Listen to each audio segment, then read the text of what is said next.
Returning from the district of Tyre, he went by way of Sidon towards the Sea of Galilee, right through the Decapolis region. And they brought him a deaf man who had an impediment in his speech, and they asked him to lay his hands on him. He took him aside in private, away from the crowd, put his finger in the man's ears, and touched his tongue with spittle. Then looking up to heaven, he sighed, and he said, "Ephphatha," that is, be opened.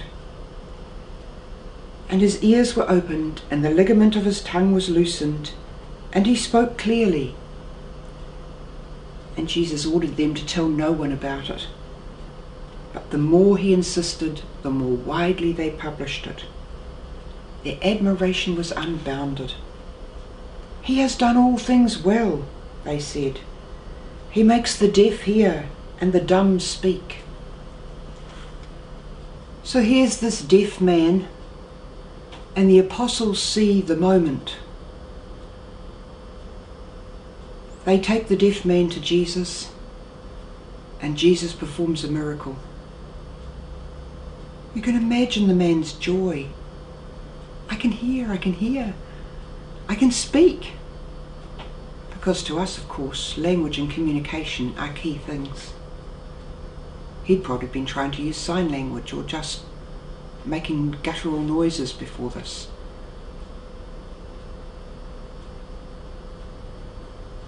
Jesus says to them, don't tell anyone. Just keep it private. I guess he didn't want more and more and more crowds coming to him. He needed his own space at times. And he also didn't want to be the big thing, because Jesus knew that God was the big thing. If I put myself for a moment in the place of the deaf man, I ask myself the question, do I go to Jesus in my need? Do I ask Jesus to enter into my life at that intimate level where he actually puts spittle on the man's tongue? Am I open to receiving the Lord?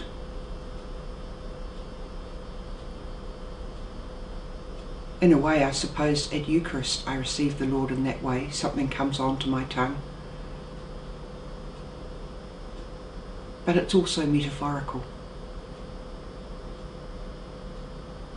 And then the deaf man's joy when he was healed.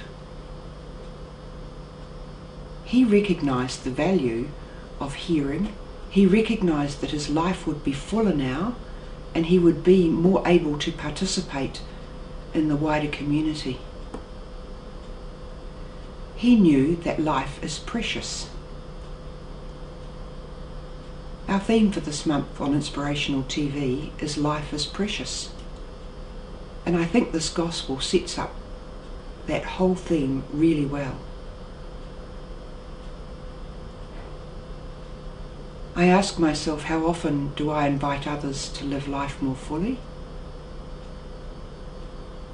Do I ever think of going to someone in the neighbourhood, maybe someone who's got a few children and is a single parent, and maybe just sharing a cup of tea with them, or dropping in to say how are things going, or taking the children out on a Sunday afternoon to play in the park, or even one of the children?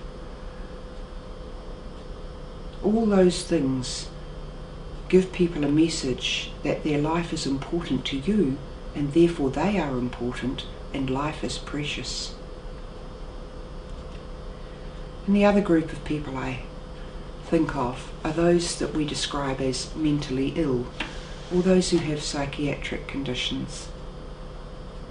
They are often very lonely people. And I wonder what the apostles would have done with them. Would they have brought them to Jesus too, so that he could make their life fuller and they could realize that they're precious and their lives are precious?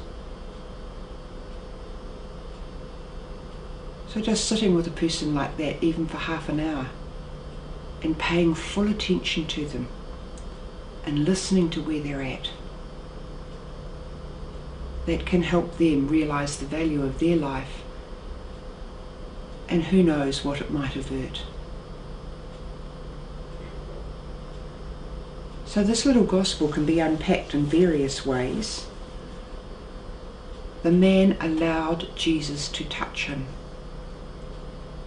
Can I allow Jesus to touch me in my life?